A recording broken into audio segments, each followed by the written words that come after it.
8-9 is kind of ugly here. It's a really funny spot, right? I mean, so again, you see these multi-way big bets. I think they're just kind of face up most of the time. It's like them just having it. I mean, Totti also, he doesn't have much left, right? It's kind of ugly. I mean, if you were to call here, if let's say you hit your 6, I mean, Totti's going to put in 15 more bigs. So that's not very interesting. You also don't have a backdoor flush draw. I think shoving is definitely the worst play. I don't think you have much full equity. You're not going to get it in very good. Calling, I mean, also, if you were to hit against the Thai player, I mean, he doesn't have that much money. So can we fold here?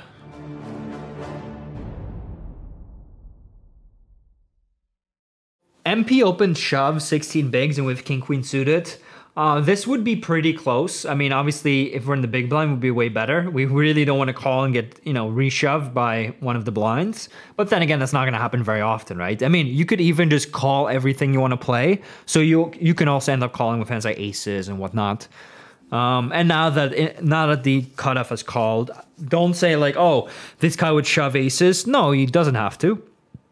When he calls here, I put him more like on a hand like pocket nines, but he might just only call here. So yeah, we just got to fold, unfortunately. Kind of sucks, right? When's the last time you folded king queen suited on the button? You don't do that very often, but I think it's right to fold here. Meanwhile, queens, you know, it's kind of scary to get it in, but at the same time, when he, you know, he plays kind of loose and he 3-bets so small, I think there's quite a bit of value to be made. Do you make value to be had? To be extracted? All right, you can extract more value, so I don't mind you 4-betting here. Nice. 10-9 suited, there's no way we can fold. I don't mind call. Your hand's not the worst to stab with. I mean, you do block king 9 suited, king 10 suited. You have some backdoors, but, you know, be careful not to stab blindly here. Actually, don't mind this. Turn a flush draw, pretty sweet. I imagine we can definitely have hands like, you know, pocket 8s here. And with queens, I mean, this is the dream flop, right? This is the one you want. Unless villain has a hand like 5-4 suited or he slow played aces or kings. Maybe he's got 6s or 6-5 sometimes. But, you know, if you look at, he can have 7s, 8s, 9s, 10s, jacks, and it's like 7-8, and it's like ace king or ace queen. We have the best hands so often. So we can go pretty nuts here, c-betting. I would imagine when Killian double checks here, he or she is not super strong. So it would be a good spot to check raise, but I don't think it happens very often. And of course, now we'll get check raised. Let's see. Queen 8 you could have opened maybe. It's close. Pocket, the 10 is, you know, it's a decent card. Obviously, pocket 10s now has you crushed, but other than that, you're fine. I probably want to see you bet this hand again. Your hand is a little bit too vulnerable to check behind, right? I mean, you don't want to see a flush card. You don't want to see an ace. You don't want to see a king. You don't really want to see a 9 because pocket 9s and 8-7 improve. So, yeah, I actually don't mind seeing you bet here. Meanwhile, ace king, obviously, we can just 3-bet. I mean, villain is likely opening like 40+%. I would like to see a slightly smaller 3-bet, maximum of 9. That's not the card we wanted to see, but I mean, the good thing is we're in position. So if we don't like it, we just end up checking, right? So here, I mean, we lose to aces and kings occasionally. We lose to pocket 10s. We definitely lose to pocket 9s sometimes, 8-7. We do beat hands like, you know, 6-7, 7s, 8s, hands like ace king even. It's quite close. I would say if you're playing a top villain here, let's say you're playing Linus, you would have to shove this hand. If you're playing against a bunch of nits here, you can probably check behind. This player may be a recreational player, and therefore I think he probably has a bit of a looser range. So I would probably shove here for half pot. But I do like the fact that you recognize that, you know, even though you have the best hand a lot, it's not easy to get called by that much worse. So it is quite close. And villain and queens, okay, fine. Not the worst play. Ace queen suited here. We face a 4.5x open raise. You know, I'm kind of worried if we were to 3-bet to like 14 bigs, I'm kind of worried that he shoves all in. I wouldn't mind some kind of vacuum call here, even though normally you wouldn't really have a calling range in this spot, especially versus 4.5 bigs. But I think it might just be the best play. Yeah, I'm really concerned that we're getting shoved on. If we had like 200 bigs, I would definitely go ahead and 3-bet, but I think you're getting shoved on quite often. Meanwhile, king 9 suited, we check and call the turn against half pot, absolutely fine. And now when he bets third pot, I mean, maybe he bets a regular king and your kicker plays and you win. Sometimes you just win against a bluff like Jack 10 or club. So against this sizing, I mean, you're too high up in your range to call, to fold. And that play's not very good by him. He's, you know, he can still bluff in hands like flush draws, Jack 10, 10, 9, right? And like ace jack is okay. Having the spade is not very good. If we had a hand like jack 9 of spades, we'd probably call turn, fold river. So yeah, his play is quite loose. You could turn hands like ace jack, ace 10 into a bluff, but you can't just turn all of them into a bluff, right? That's just too aggressive. So obviously easy call, nice hand. What would you do if you check raise on the 6-5-5-10 turn? I think you'd have to get it in. Obviously, you wouldn't be super happy about it, but I think you'd have to get it in. If villain had pocket 10s, I think he probably would have called anyway. Not always, but he could have. How do you exploit 6-max regs who are playing 10+ tables? Play quickly because they don't have time to think about things, and use unconventional lines because they won't have time to really adjust to them. 10-7 suited is kind of loose to raise. You didn't really consider it. I've seen some tight folds from MP. 10-7 is kind of loose from the cutoff, but I don't really mind. You know, again, I don't expect you to get 3-bet that much. And of course, every time I say something like that, you get punished. So sorry about that. I should shut my mouth. Ace 10 suited is not a bad hand to call. It's also not a bad hand to 4-bet bluff. I would imagine that you're probably going to call too many 3-bets here and not do enough 4-betting. I would really like to see a 4-bet sometimes with this hand.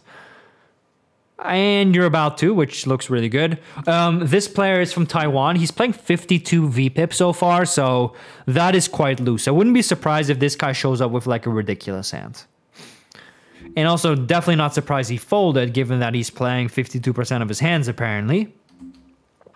Queen 10 is a fine defend, and I think we should just fold. Check raise bluffing is okay, but, you know, when a 16 VPIP guy opens 3x and then, you know, a c-bet's there, he's a little bit stronger, right, than, let's say, like, a 52 VPIP guy opening. So ace-king, like to see a 3-bet. Calling is not the worst option. You've got that guy in the big blind. You know, maybe he goes crazy and squeezes. So you could end up calling there to, you know, kind of trap him. But standard is, you know, the standard play is definitely to just go ahead and 3-bet.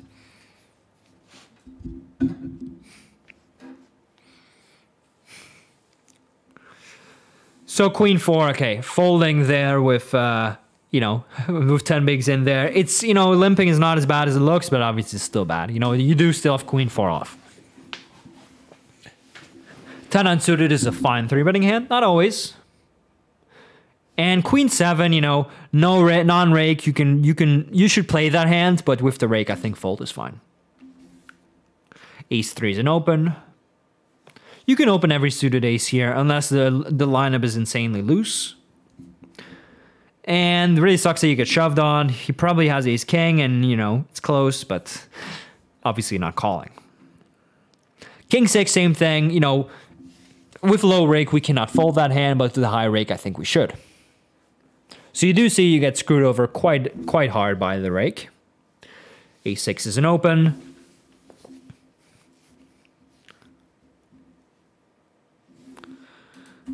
Queen 8-5 is one of those funny boards. I've actually done a lot of pile work on blind versus blind lately, so I'm feeling especially confident in these spots. You know, unfortunately, what you see in those sims is that you just mix almost everything, right? Like almost every hand is like a complicated mix. So it's not like, oh, you can just bet everything here or just bet nothing here. You know, it's very complicated. A6 is one of those hands you mostly want to end up checking. You know, your backdoor straight just not great.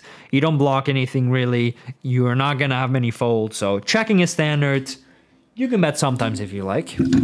Obviously, this is not a board on which you can bet range, right? Villain is going to have the queen, the 8-5, a lot of hands like 10-9, and flush draws quite a bit.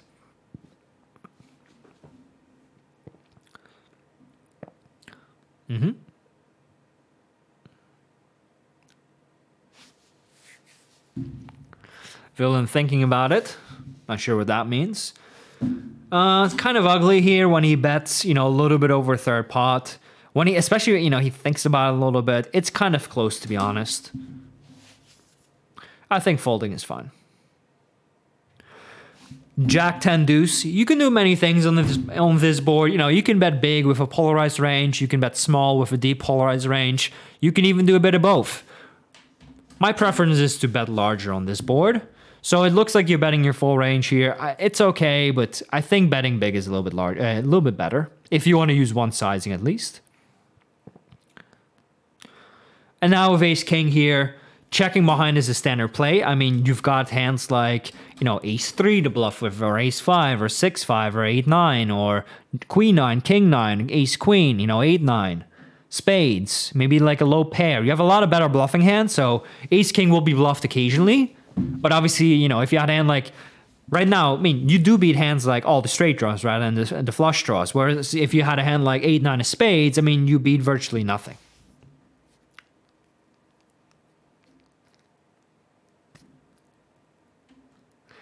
So funny spot here, you check queen jack, which is a good c-betting hand, so it tells me you probably check full range here, which, you know, is fine with me. And so when a 16 VPIP guy bombs it 4-way on a board where everybody can have, you know, some sets and straight draws, whatnot, that's kind of scary to me. So yeah, looks to me like, I mean, he's probably not really thinking about his range too much. He's just like, you know, I've got ace 10 suited, I want to get some money in, right? So you are quite deep with him, or, you know, somewhat deep, so you can get a bit more money out of him.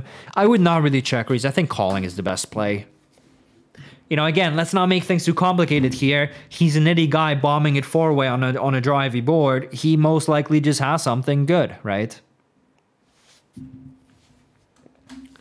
So I like the call. Obviously, with 2 overs in the you know, open end that we're not folding, especially when we're a bit deeper and we can get a bit more money out of him. And now with ace king, I mean, he can never have ace king, right? Villain can never ever have ace king. I mean, okay, that's not true. He could maybe have ace king. We are deep, maybe call sometimes, but it's very unlikely he has ace king. So we have an enormous advantage here, and I'd like to see a big bet here most of the time. So, you know, sometimes we can just bet like, you know, 3/4 pot, but even a larger sizing makes sense. It makes a lot more sense than in that king 3 of clubs hand.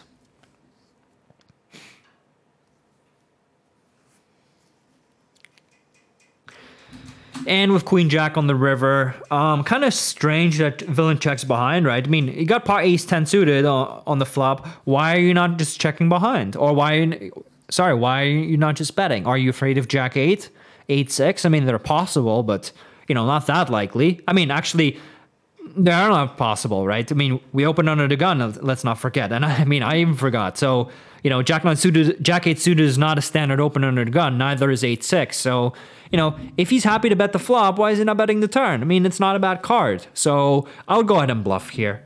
You don't have any diamonds in your hands. I don't think his villain is especially strong here. And it would be a bit of a disaster if he has a hand like, you know, king, queen of diamonds here, and he just, you know, he just gets to see a showdown. So I'd like to see a bluff here.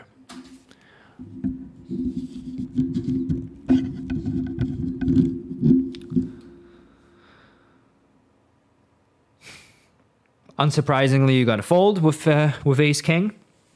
8 9 is kind of ugly here. It's a really funny spot, right? I mean, so again, you see these multi-way big bets. I think they're just kind of face up most of the time. It's like them just having it.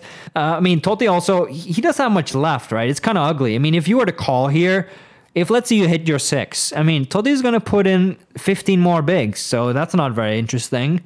You also don't have a backdoor flush draw. I think shoving is definitely the worst play. I don't think you have much full equity. You're not going to get it in very good. Calling, I mean, also, if you were to hit against the tie player, I mean, he doesn't have that much money. So, can we fold here? I think fold maybe the play, actually.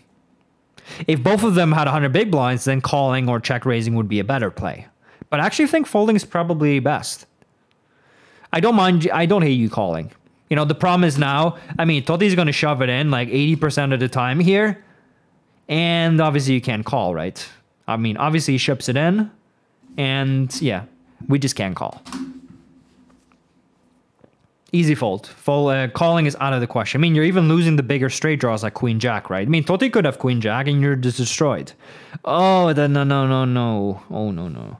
Okay, that's definitely a mistake. I mean, somehow we actually, I mean, we don't even bink it, right? I mean, you don't have the nuts. In position, could have queen jack, ace queen, or queen 9, ace queen. Obviously, you know, we're shipping in the money, but that call is not correct. So be very careful with calling these dominated draws. I mean, because a lot of, you know, villain is blocking a lot of your outs. Ace king. King 10. I mean, as I said, it's just pretty obvious, right? Todd is short, and he just bombs in multi-way with no stack behind, and then on the turn he just snap ships it in. He just almost always has it. It's just unlikely that he doesn't. So, you know, and so because of that, let's say he's got a hand like King Jack. Well, then you don't have a Jack anymore as an out. Well, I mean, you have Jacks as an out, but you have a one less Jack as an out, right? Or let's say he's got a set. That, you know, again, you have fewer outs. I guess on the set it doesn't matter on the flop anymore, right? But on the turn anymore. But on the flop, it's less. You know, your hand is less good. All right, so let's go back to this Queen Jack hand, see if you want it. Let's see.